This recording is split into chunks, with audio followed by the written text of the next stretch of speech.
प्यारे बच्चों, हिंदी की कक्षा में आपका एक बार फिर से स्वागत है। जैसा कि आप जानते ही हैं, हम अपना 11वां पाठ ऐसे थे नेहरू जी का हमने पठन और व्याख्या की थी और आज हम अपना पठन अभ्यास करें। तो आपको पाठ समझ आ गया होगा। जो व्याख्या जब हमने करी थी तो लगभग हर चीज़, हर कठिन शब्द के बारे में आपको बताया था और जितने भी खासकर नए शब्दों का उच्चारण था वही भी आपको बताया था। आज हम करेंगे इस पाठ का पठन अभ्यास और इसको आप ध्यान से सुनेंगे और मेरे बाद में आपको भी इसका एक बार पठन अभ्यास करना है। तो सबसे पहले पठन अभ्यास में आपको विराम चिन्ह का है ध्यान रखना है। कहाँ कितना देर रुका जाता है, कैसे अल्प विराम में कम देर रुका जाता है, पूर्ण विराम में अधिक, संवाद को कैसे पढ़ा जाता है, संवादों को कैसे पढ़ा जाता है, उस पर ध्यान दीजिएगा। और जो नए शब्द आए हैं उनका उच्चारण एक वे भी बहुत ज़रूरी है, उसको भी आप ध्यान से सुनेंगे तथा जब आपकी बारी आएगी पठन अभ्यास की तो आप पठन करते समय उसको याद रखेंगे। तो शुरू करते हैं हम अपने 11वें पाठ ऐसे थे नेहरू जी का पठन अभ्यास। स्कूल में बाल दिवस की तैयारियां चल रही थी। बच्चों की कई प्रतियोगिताएं आयोजित की गई थी। सभी छात्र तैयारियों में जुटे थे। अध्यापिका जी ने कक्षा में प्रवेश किया तो देखा कि छात्र बड़े उत्साहित हैं। सभी नेहरू जी के विषय में सुनने जानने के लिए उत्सुक थे। अध्यापिका जी ने बताया, बच्चों, यह तो तुम जानते ही हो कि पंडित जवाहरलाल नेहरू स्वतंत्र भारत के पहले प्रधानमंत्री थे। वे गांधी जी के अनुयायी थे और उनके बहुत नज़दीक थे।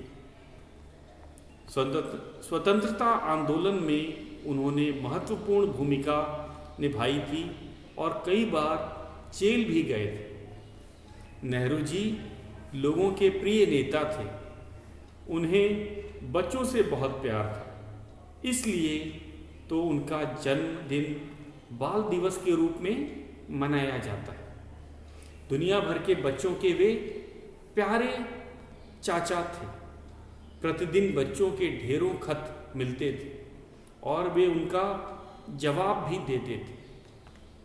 वे इतने हंसमुख और सरल थे कि बच्चों के साथ बच्चे बन जाते थे। एक दिन एक विदेशी लेखक उनसे मिलने आए तो क्या देखते हैं कि नेहरू जी बच्चों के साथ खेल में लगे हुए हैं। खुद रेल का इंजन बने हैं, बाल मंडली रेल के डब्बे बनी हुई है और रेल छुक छुक करती चली जा रही है। कक्षा में बच्चों की हंसी गूंज उठी। एक बार नेहरू जी सेवाग्राम में बाल मंदिर में घूम रहे थे। वहाँ बच्चों के नृत्य का रोचक कार्यक्रम था। 4 साल की एक बच्ची नेहरू जी से बोली, आप भी हमारे साथ नाचिए। नेहरू जी हंस पड़े और बोले, इस बार नहीं, अगली बार नाचना सीख कर आऊँगा, तब ज़रूर तुम्हारे साथ नाचूंगा। बच्ची जिद करने लगी और उनका हाथ पकड़कर खींचने लगी। नेहरू जी उसकी बात ठुकरा नहीं सके और बच्चों के साथ नाच में शामिल हो गए। काश हम भी उस समय वहाँ होते, एक साथ सभी बच्चे बोल उठे। अध्यापिका जी ने आगे बताया, नेहरू जी को बच्चों की प्रतिभा के विकास में गहरी रुचि थी। सन 1948 में जब केशव शंकर पिल्लै ने बाल चित्रकला प्रतियोगिता आयोजित करने का विचार लोगों के सामने रखा तो नेहरू जी ने तुरंत इसका समर्थन किया। उन्होंने इस कार्य को प्रोत्साहन और सरकारी सहायता दिलवाई। नेहरू जी जीवन भर शंकर अंतर्राष्ट्रीय बाल चित्रकला प्रतियोगिता के वार्षिक पुरस्कार वितरण समारोह में मुख्य अतिथि बनकर आते रहे। वे बड़े चाव से बाल लेखकों और बाल चित्रकारों के साथ फोटो खिंचवाते थे। ऐसी थी उनकी सरलता और बच्चों से प्यार। बच्चों, नेहरू जी बड़े ही निर्भीक और स्पष्टवादी व्यक्ति थे। सन 1950 में प्रधानमंत्री के रूप में वे लंदन गए। वहाँ एक समारोह में ब्रिटेन के भूतपूर्व प्रधानमंत्री चर्चिल ने बातों ही बातों में नेहरू जी से पूछा, आपने अंग्रेज़ों की जेल में कितने वर्ष बिताए? नेहरू जी ने उत्तर दिया, लगभग 10 वर्ष।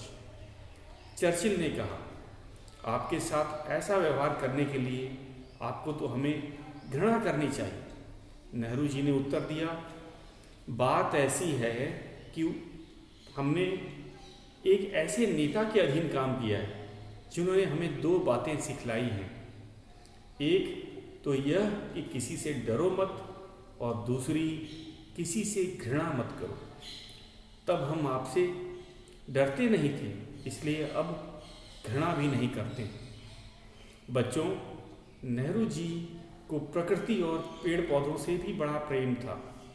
एक बार तो उन्होंने देहरादून जेल के अंदर बगीचा लगाने की ठान ली। जेल के भीतर की भूमि पथरीली थी। लोगों ने नेहरू जी को बहुत समझाया कि इस जमीन में कुछ न लग सकेगा, मेहनत करनी बेकार है, पर नेहरू जी ने किसी की एक न सुनी। वे फावड़ा उठाकर लग गए खुदाई में। बड़ी मेहनत के बाद क्यारियाँ तैयार हुई। नेहरू जी ने पौधे लगाए और आखिरकार जेल में फूल खिलाकर ही दम लिया। एक बार विदेश से लौटते समय गमले में लगा एक पौधा उन्हें भेंट स्वरूप मिला। बिगोनिया के उस पौधे को नेहरू जी ने विमान में बड़े संभाल कर अपने पास रखवाया। घर पहुंचते ही अपने सचिव को पौधे की देखभाल करने का काम सौंप दिया। हर दूसरे तीसरे दिन वे पौधे के बारे में पूछते थे। बिगोनिया में जब ढेरों सारे गुलाबी फूल खिले और उन्हें उनके कमरे में सजाया गया तो नेहरू जी की प्रसन्नता की सीमा न थी। बच्चों, एक गुलाब का फूल नेहरू जी सदा अपने अचकन में लगाए रहते थे। वह फूल उनके प्रकृति प्रेम का ही प्रतीक था। ऐसे थे नेहरू जी। तभी स्कूल की घंटी बज गई। अध्यापिका जी बोली, बस बच्चों, आज इतना ही, बाकी फिर किसी दिन बताऊंगी। तुम अब कल की तैयारी करो। कक्षा के सभी छात्र बड़े खुश थे। तो बच्चों, ये था हमारा पाठ का पठन। अब हम शब्द अर्थ करेंगे। तो हमने अपने 11वें पाठ ऐसे थे नेहरू जी का पठन अभ्यास किया है। आज का गृह कार्य है। आप इसको एक बार जब वीडियो को आप सुन रहे होंगे तो आपके बुक जरूर खुली होनी चाहिए, और जहाँ जहाँ मैं पढ़ रहा था वहाँ आप अपनी उंगली जरूर रखेंगे, और आपको कम से कम 2 बार पठन अभ्यास आज करना। ये आज का गृह कार्य है। इसके अलावा हम अब लिखित कार्य पे चलेंगे, जो है शब्द अर्थ और मुहावरे। तो आज के 2 कार्य मैं आपको दे रहा हूँ गृह कार्य के रूप में। पाठ 11 ऐसे थे नेहरू जी का पठन अभ्यास, और दूसरा हम इस पाठ के शब्दार्थ और मुहावरों को लिख करके याद करेंगे। तो लिखने का काम नोटबुक में होगा, और याद करना भी गृह कार्य होता है। बहुत से बच्चे इसको गृह कार्य नहीं मानते, तो आपको इसको नोटबुक में शब्दार्थ को लिखना है, मुहावरों को लिखना है और याद करना है। तो अब चलते हैं हम अपने शब्दार्थ पे। हमारा 2 मुहावरे हैं और शेष जो हैं वे शब्दार्थ हैं। तो पहले आते हैं शब्दार्थ पे।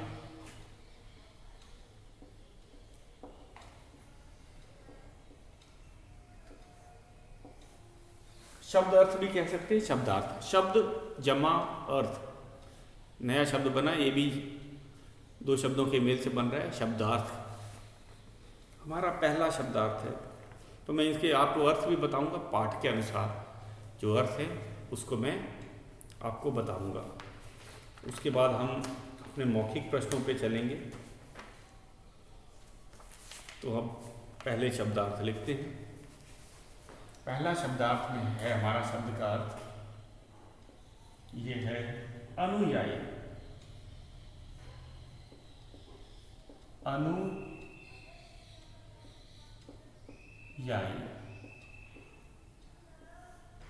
इसका अर्थ दिया है पीछे चलने वाला अनुगामी।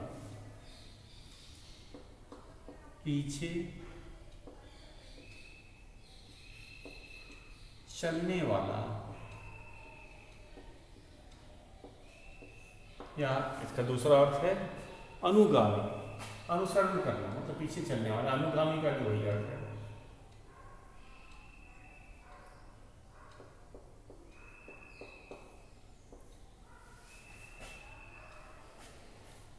तो अनुयायी का अर्थ होता है बच्चों केवल पीछा करने वाला नहीं है। ये तो लगता है पीछे चलने वाला, या जो पीछा कर रहा है आपके, अगर क्या हम उसे आपको अनुयायी बोलेंगे? यहाँ पे विचारों की बात की गई। जैसे नेहरू जी महात्मा गांधी के अनुयायी थे, वे उनका अनुसरण करते थे, वे भी गांधी जी के विचारधारा से प्रभावित थे और उनका अनुसरण करते थे, मतलब उनका पालन करते थे। तो अनुयायी मतलब है पीछे चलने वाला। यहाँ हम हैं विचारों की बात कर रहे हैं, विचारों को मानने वाले को कहते हैं विचारों का अनुसरण करने वाला, इसे अनुगामी कहेंगे। तो उदाहरण के इस पाठ के अनुसार नेहरू जी थे महात्मा गांधी के अनुयायी थे। जो महात्मा गांधी के जो विचार थे उनसे वे प्रभावित थे। अहिंसा तथा देश की आज़ादी के लिए उन्होंने भी महात्मा गांधी का अनुसरण किया। अनुयायी थे, अनुसरण करने वाले अनुयायी थे, मतलब उनका पालन करने वाले थे। तो हो गया अनुयायी का अर्थ हो गया है पीछे चलने वाला, विचारों को मानने वाला। अब आ जाते हैं, दूसरा है भूतपूर्व, पहले वाला। ये दूसरा शब्द है भूतपूर्व। तो ये दो शब्दों से बना है, जैसे कि आपको शाब्दिक अर्थ से ही पता चल रहा है। भूत मतलब जो चीज़ बीत चुका, भूतकाल आपने पढ़ा होगा, तो इसमें वो क्रिया जो होता है वो हो चुकी होती है, बीत चुकी होती है, पीछे बीत चुके समय में वो हुई होती है। तो भूत का मतलब होता है जो समय बीत जाए। भूतपूर्व मतलब पहले वाला। जैसे अगर हम आज बोल रहे हैं कि पंडित जवाहरलाल नेहरू भूतपूर्व प्रधानमंत्री थे, आज के समय नहीं, भूतपूर्व प्रधानमंत्री थे, तो इसका अर्थ है पहले वाला। बहुत ही सरल है। इसे आप लिखेंगे पहले वाला। तीसरे पे आते हैं। तीसरा है हमारा प्रतिभा।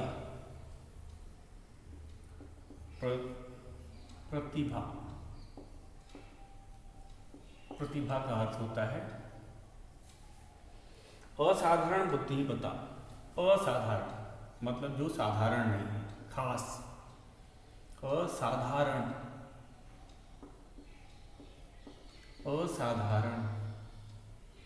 बुद्धिमत्ता।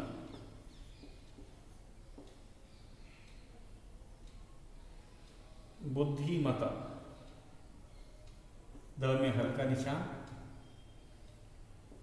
ध में छोटी ई की मात्रा, फिर म आधा त पूरा त और उसमें आ की मात्रा, बुद्धिमत्ता। प्रतिभा मतलब प्रतिभावान। जैसे नेहरू जी, हम कहें महात्मा गांधी, ये लोग प्रतिभा, इनमें बहुत प्रतिभा थी, इन्होंने देश को आज़ाद करवाया। तो मतलब असाधारण बुद्धिमत्ता। वे साधारण लोग नहीं थे, वे काफ़ी बुद्धिमान थे, तो इसीलिए कहा गया असाधारण बुद्धिमत्ता। मतलब ये साधारण लोगों से अधिक बुद्धिमान थे, कहा जा सकता है। इसीलिए असाधारण मतलब जो साधारण ना हो। किसमें, किस दृष्टि में? बुद्धि के दृष्टि में, बुद्धिमत्ता की दृष्टि में। तो प्रतिभा का अर्थ है असाधारण बुद्धिमत्ता।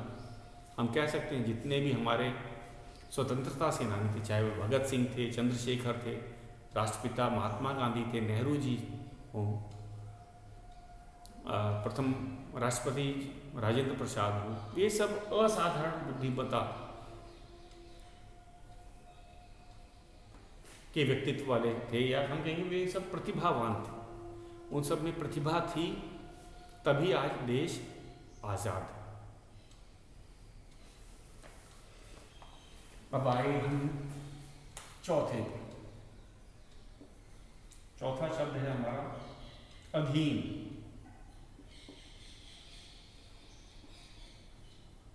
अधीन का अर्थ होता है, अधीन का अर्थ है आश्रित, आश्रित या फिर वशीभूत। इसके दो अर्थ दिए हैं, वशीभूत या आश्रित। दोनों का मैं अर्थ बताता हूँ। अधीन, जैसे कि आप सब बच्चे अपने माता पिता के अधीन हैं, उन पे आश्रित हैं, चाहे कपड़ों के लिए हो, भोजन के लिए हो, घर के लिए हो, वे अपने माता पिता के अधीन हैं। वशीभूत, उनके विचारों को भी, उनकी बात को आप मानते हैं। तो केवल न तो आश्रित भी समझ आ गया आपको। अधीन का अर्थ होता है आश्रित। आप हर चीज़ों के लिए, चाहे पढ़ाई की किताब हो, कपड़े हों, या कोई भी चीज़, खेल का सामान, आप किसके लिए उन पे आश्रित हैं, आप उनके अधीन में हैं, अपने माता पिता के अधीन में हैं, आश्रित हैं। वशीभूत मतलब, वशीभूत आप उनका अनुसरण करते हैं, उनकी बातों को मानते हैं, तो ये वशीभूत उसके लिए बोला गया है। दोनों शब्द का अर्थ एक ही है। अगला है हमारा समर्थन। पांचवा शब्द है समर्थन।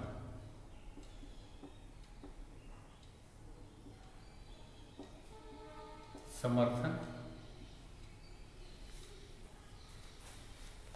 पांचवा शब्द है समर्थन। और किसी मत की पुष्टि, किसी मत की पुष्टि इसका है कि जैसे पाठ के अनुसार भी मैं आपको बताऊंगा, और आम भाषा में किसी मत का अर्थ है हम विचार की पुष्टि।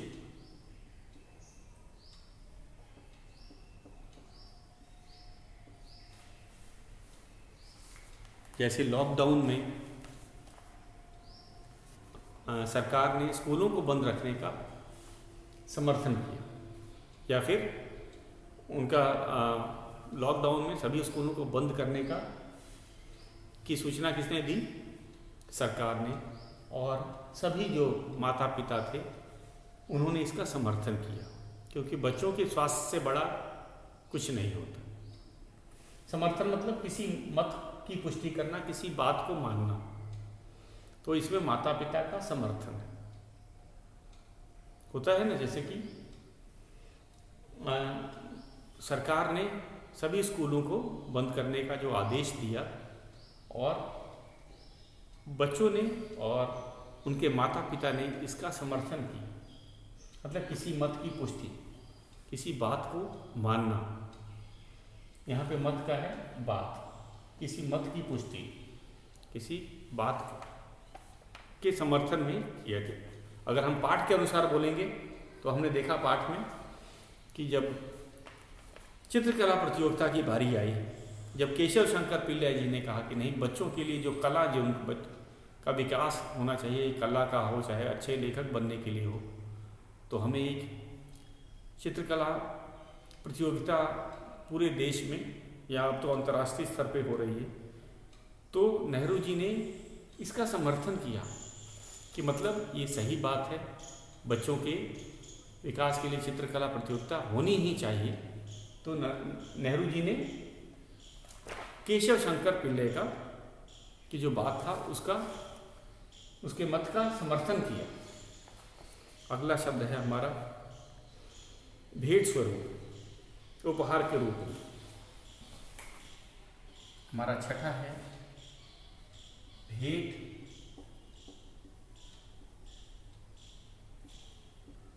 स्वरूप।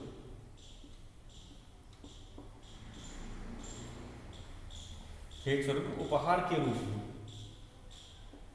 उपहार के रूप में।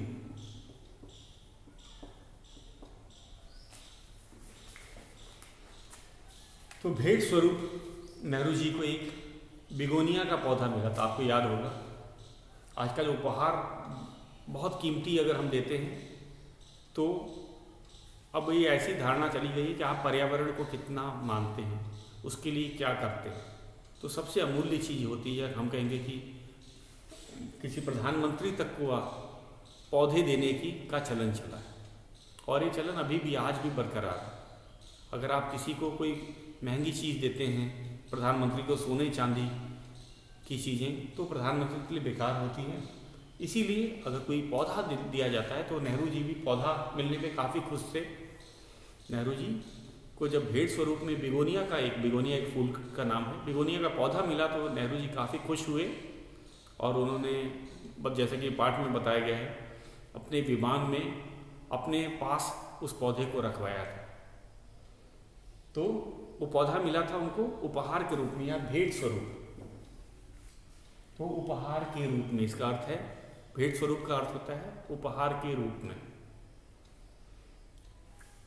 तो अभी भी चलन है आजकल, जैसे कि बर्थडे में, जन्मदिन पे बच्चों को बुलाया जाता है, तो जब पार्टी ख़त्म हो जाती है तो जो लोगों को, मेहमानों को पौधे भी दिए जाते हैं भेंट स्वरूप, कि अब जब लौटते समय इन पौधों को घर ले जाइए और उसको अपने घर में लगाइए, और वो जो उपहार है वो आप बहुत लंबे समय तक याद रखा जाएगा, और पर्यावरण की दृष्टि से भी बहुत अच्छा है। तो ये भेंट स्वरूप होता है उपहार के रूप में। अब हम चलते हैं सातवें प्रश्न पे। सातवां शब्द है हमारा प्रोत्साहन। तो बच्चों इसको लिख लीजिएगा, मैं इसको मिटा रहा हूँ। अब हम अपने सातवें शब्द पे चल रहे हैं।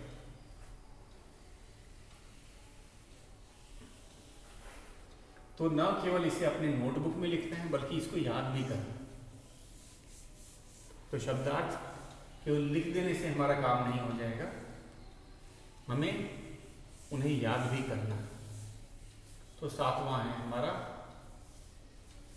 सातवां शब्द है प्रोत्साहन। ये है सातवां, प्रोत्साहन।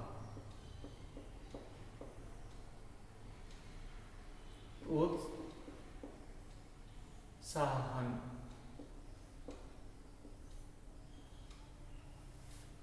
उत्साह बढ़ाना, अर्थ है उत्साह बढ़ाना।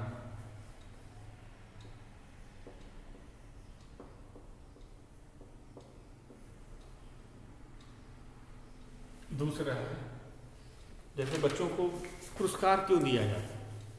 पुरस्कार देने का ये नहीं है अर्थ है कि जैसे कि किसी बच्चे को पुरस्कार के रूप में हम लोग पुस्तकें देते हैं, तो ऐसी बात नहीं कि बच्चा पुस्तक नहीं खरीद पाएगा। ये बच्चों को प्रोत्साहित किया जा रहा है, उसका उत्साह बढ़ाने का काम किया जाता है। तो बच्चे को लगता है कि अरे ये पुरस्कार मुझे इसीलिए मिला है ताकि मैंने कुछ अच्छा काम किया, बाकी बच्चों की तुलना में ये पुरस्कार मुझे ही क्यों मिला है, क्योंकि और मैंने अच्छा काम किया। तो बच्चे का उत्साह बढ़ता है। प्रोत्साहन का अर्थ होता है उत्साह बढ़ाना। तो जितने भी हम कहेंगे पुरस्कार वितरण जो समारोह होता है, पुरस्कार वितरण समारोह जो होता है वो बच्चों के प्रोत्साहन के लिए ही होता है। तो ये ऐसी बात नहीं कि बच्चा वह किताब, वह पढ़ाई की चीज़ें दी जाए, ज्योमेट्री बॉक्स, पेंसिल बॉक्स नहीं खरीद सकता, ऐसी बात नहीं। बच्चे को उत्साह मिलता है, प्रोत्साहन मिलता है कि वह जो काम कर रहा है उसे और अच्छी तरह से करे। और जो बच्चे को नहीं मिल रहा होता वे भी प्रोत्साहित होते हैं कि अगर मैं भी करूँगा तो मुझे भी प्रोत्साहन के रूप में पुस्तक मिलेगी या अन्य चीज़ें मिलेगी। तो प्रोत्साहन का है उत्साह बढ़ाना। तो जितने भी पुरस्कार वितरण कार्यक्रम होते हैं, प्राइज डिस्ट्रीब्यूशन सेरेमनी, ये एक तरह से प्रोत्साहन के लिए ही होते हैं। अब हम अपना अगला शब्द है हमारा समारोह।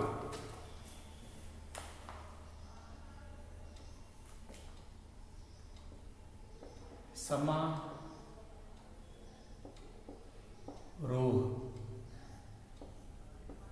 इसका अर्थ है शुभ आयोजन या जलसा। शुभ आयोजन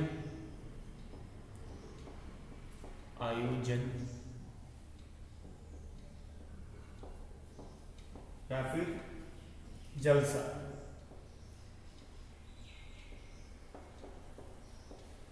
तो समारोह हम शुभ आयोजन की बात क्यों कर रहे हैं? क्योंकि जैसे किसी की मृत्यु होने पे भी लोग जमा हो जाते हैं, उसको समारोह नहीं कहा जाता क्योंकि वह शुभ आयोजन नहीं होता। या जलसा, तो जैसे स्कूल में बाल दिवस मनाने का या फिर अन्य प्रतियोगिताओं को रखने का समारोह चल रहा, तो समारोह का अर्थ होता है शुभ आयोजन या जलसा। अगला है हमारा प्रतीक। प्रतीक का अर्थ होता है निशानी या चिन्ह। प्रतीक, इसका अर्थ है चिन्ह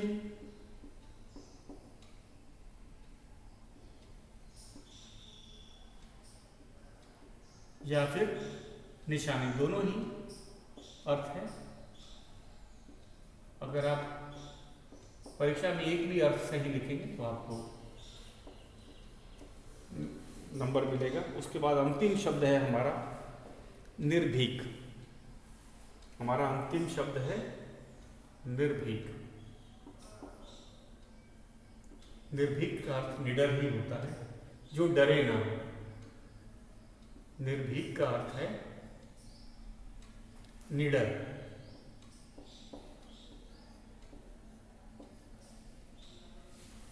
निर्भीक का अर्थ होता है निडर। तो जैसे पाठ के अनुसार अगर हम बात करें तो नेहरू जी को निर्भीक कहा गया है क्योंकि वे जब 1950 में लंदन गए थे तो वहाँ के पूर्व प्रधानमंत्री चर्चिल ने उनसे जब प्रश्न पूछा था कि अरे आपको तो घृणा करनी चाहिए हमसे, तो वे बिना डरे उन्होंने ये सब बात बताई थी कि हम न पहले जब आज़ादी के लिए अंग्रेज़ों से आपसे लड़ा करते थे, हम लोग तभी भी नहीं डरते थे।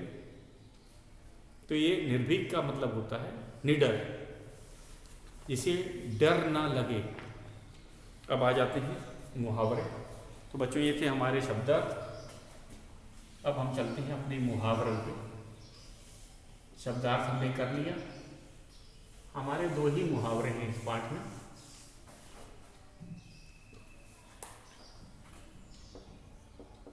मुहावरे, पाठ में मात्र दो मुहावरे हैं। पहला है ठान लेना, इसका अर्थ होता है पक्का इरादा कर लेना। पक्का इरादा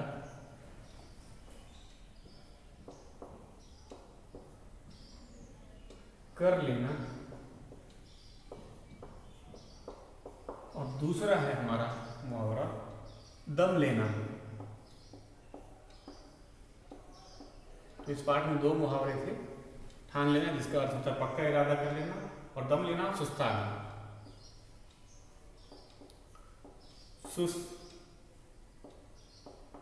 सुस्ताना का अर्थ होता है अवकाश लेना, कुछ देर के लिए अवकाश लेना। ऐसे पढ़ते पढ़ते आप लोग थक जाते हो तो कुछ समय दम लेते हो मतलब ज़रा देर आराम करते हो, सुस्ताते हो। ठान लेना मतलब पक्का इरादा कर लेना। जैसे सभी स्वतंत्रता सेनानी जो थे उन्होंने मन में ठान लिया था कि अंग्रेज़ों से आज़ादी लेके रहेंगे, और उन्होंने ले भी लिया। तो ठान लेना का अर्थ होता है पक्का इरादा कर लेना। दम लेने का अर्थ होता है सुस्ताना, अवकाश लेना। तो ये आपका गृह कार्य है। शब्दार्थ को पहले तो पठन अभ्यास करना है 2 बार, उसके बाद शब्दार्थ और मुहावरों को लिखना है और याद करना है। ये आज का गृह कार्य है। शेष प्रश्नों को हम कल करें।